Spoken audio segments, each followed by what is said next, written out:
oitavo ano, tudo bom com vocês? Eu sou Samanta, professora de ciências, e hoje nós vamos falar sobre eletricidade, tá certo?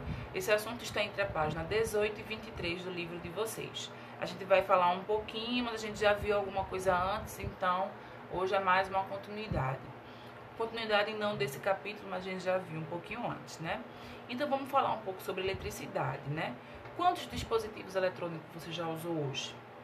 Como a energia elétrica chega aos locais de consumo? Na nossa vida moderna, tem como substituir a energia elétrica? E aí? Pois é, meus amores, a eletricidade está no nosso dia a dia, certo? Em todos os momentos. Nesse período de quarentena, a gente tem feito uso demasiado de eletricidade, tá bom? E aí a gente vai poder falar um pouco sobre ela, entender algumas coisas e lembrar até umas aulas que a gente viu de tabela periódica, tá? Então vamos lá. O nome eletricidade é usado para identificar diversos fenômenos que estão relacionados ao movimento de cargas elétricas, como a transmissão de energia elétrica e os raios durante a tempestade. Essas descargas elétricas ocorrem por causa dos elétrons, que são um tipo de partícula constituinte dos átomos. Além deles, nos átomos encontramos os prótons, que possuem carga positiva e se localizam-se no núcleo. Os elétrons possuem carga negativa e se movimentam constantemente ao redor do núcleo. Um determinado material pode ganhar ou perder elétrons, ficando com um excesso de carga negativa, ou seja, carregando negativamente, ou com falta delas, carregando positivamente. E aí a gente lembra que a gente viu na aula, né, de tabelas, que a gente trabalhou a questão dos átomos, que o átomo ele vai ter vários elétrons livres, e se a gente tem naqueles tipos de ligações, as ligações que deixam os elétrons soltos, você vai ter elementos que conduzem a eletricidade de maneira bem mais fácil. Lembrar que a eletricidade é um fenômeno natural também, porque ali na natureza a gente já tem essas cargas, né, que vão ser liberadas, como no raio, por exemplo. Qual é o grande desafio? Qual foi o grande desafio? Foi fazer a eletricidade, criar a eletricidade a partir de alguns mecanismos. Então, com o tempo, o homem conseguiu desenvolver, transformando tipos de energia em energia elétrica. Então, a gente transformou energia luminosa em energia elétrica, a gente transformou energia mecânica em energia elétrica, tá certo? E assim sucessivamente. Aí aqui tá falando daquele circuito elétrico que a gente já viu, né? A ocorrência da eletricidade pode ser confirmada a partir de uma simples montagem com uma lâmpada e pilhas, como você já estudou no volume anterior.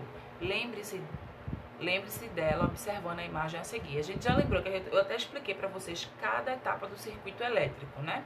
Então você tem um gerador de energia, um circuito, e aí você vai ter o elemento que vai ser usado para transformar essa energia em alguma coisa, tá bom? A bateria apresenta dois terminais, conhecidos como polos. Um deles é negativo e o outro é positivo. O soquete da lâmpada também apresenta dois terminais, um positivo e um negativo. Veja na imagem ao lado. No polo positivo da lâmpada é ligado o fio elétrico, que está conectado ao polo positivo da bateria. O outro fio elétrico é conectado ao polo negativo da bateria e ao polo negativo da lâmpada. Essa montagem forma um circuito elétrico, e quando esse circuito se fecha, ou seja, todos os componentes estão conectados, a lâmpada acende. Enquanto há algum componente desconectado, o circuito está aberto e, portanto, a lâmpada mantém-se apagada. Por isso que é fundamental, né, o circuito elétrico da nossa casa ser bem observado.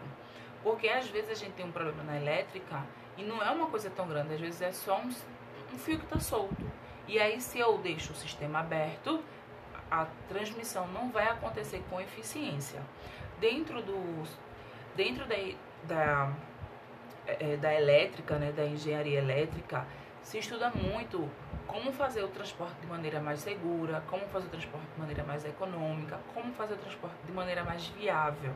E principalmente se estuda o que eu vou mostrar aqui para vocês agora. Aqui, ó, que eu não... Ai, cadê?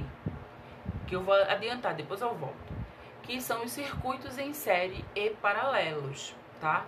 Então, a gente tem o circuito em série e tem um circuito paralelo. No circuito paralelo, você vai ter mais de um polo que acende, mais de um terminal que vai acender. E aí, veja só, normalmente,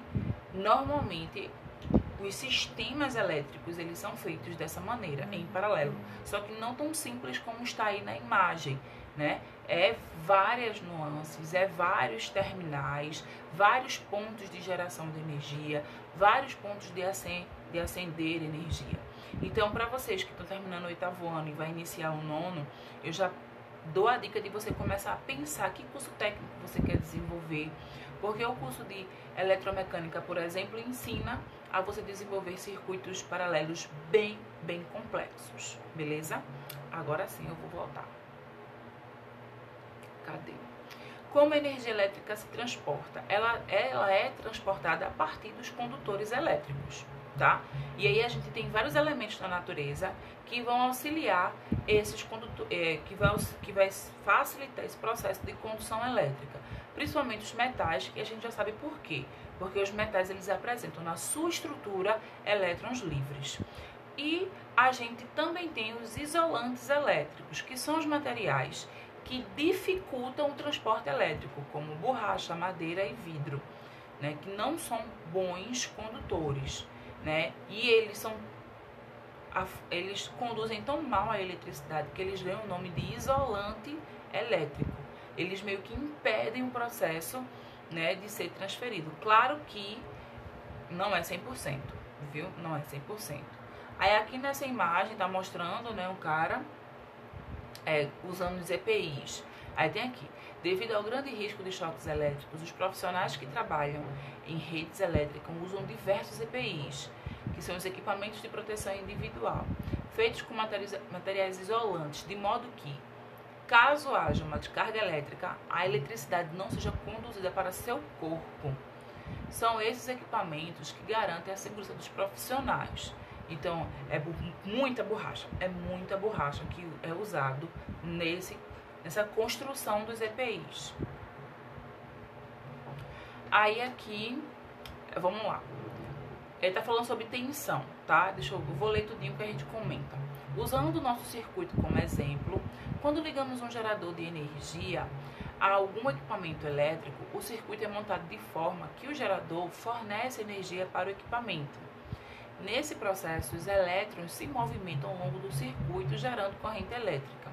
Esse fluxo de carga só ocorre quando existe uma diferença de potencial elétrico, ou tensão elétrica, entre as extremidades de um condutor, ou seja, quando há diferença na resistência de cada material para conduzir a corrente. A unidade que mede a tensão elétrica é o volt, em homenagem ao italiano Alessandro Volta. A tensão que um gerador de eletricidade forma no circuito faz com que as cargas existentes, que estão se movimentando de forma desordenada, possam se movimentar em forma determinada, se movimentar em um determinado sentido, para que assim forneçam uma corrente elétrica que levará energia até o equipamento e assim possam funcionar. Aí eu faço vocês lembrarem da nossa aula de metais. Quando a gente tem um metal, o metal ele não vai, você não pega no metal e vai sentir choque. Por quê? Porque ali os elétrons estão desajustados, bagunçados, soltos, desordenados. A partir do momento que eu monto um circuito de diferentes energias, onde uma vai conduzir a outra, onde uma vai forçar a outra, eu vou organizar aqueles elétrons que estavam soltos. E aí sim eu vou ter um circuito elétrico. E nesse momento eu vou ter a geração de energia, tá certo? Por isso que você não vai pegar no metal e vai sentir choque, não. Agora, se você conectar esse metal dentro de um circuito elétrico fechado, aí sim você pode levar um choque, beleza? Quando uma corrente elétrica é transferida de algum material condutor, ela pode estabelecer alguns efeitos, como mostrados na imagem a seguir. Normalmente, a atividade elétrica, ela está associada a um efeito térmico, normalmente. Dificilmente a gente vai ter um movimento elétrico sem dissipar nenhum tipo de calor. Vira e mexe, né? E dependendo, vai variar. Uns é pouco, outros é muito, mas vai haver, né, liberação do calor, tá certo? Alguns, no caso, em determinados materiais, a corrente elétrica pode estimular a ocorrência de reações químicas, tá? Que é muito comum o efeito de bateria e pilhas. E também pode ocorrer efeito magnético. Quando a corrente passa por um fio condutor elétrico, são geradas propriedades magnéticas ao seu redor, constituindo um ímã, tá bom? Então pode acontecer isso aí também. E o efeito fisiológico. Devido à grande quantidade de água no nosso corpo, nós, seres vivos, somos bons condutores de corrente elétrica. Por isso que a gente precisa ter muito cuidado com a eletricidade. Aí eu falei para vocês, né, que o circuito ele pode ser em série ou paralelo, eu já expliquei. Essa atividade vocês não precisam realizar, tá? Essa atividade não precisa realizar. E o código da aula é eletricidade. Coloque seu nome, sua série, sua turma lá, né? Como eu falei antes, não é uma novidade, não é um assunto novo. A gente já conhece circuito elétrico, a gente já viu ligações metálicas, a gente já entende como funciona. Então, o código da aula é eletricidade. Coloque seu nome, sua série, sua turma. Se tiver alguma pergunta ou dúvida, podem me encontrar. Vocês vão responder as questões que estão soltas entre a página 18 e 23. Depois vai lá na 27 e responder o primeiro, segundo, terceiro, quarto e o quinto, beleza? Qualquer coisa vai no meu Instagram. Beijo pra vocês e até a correção. Tchau, tchau.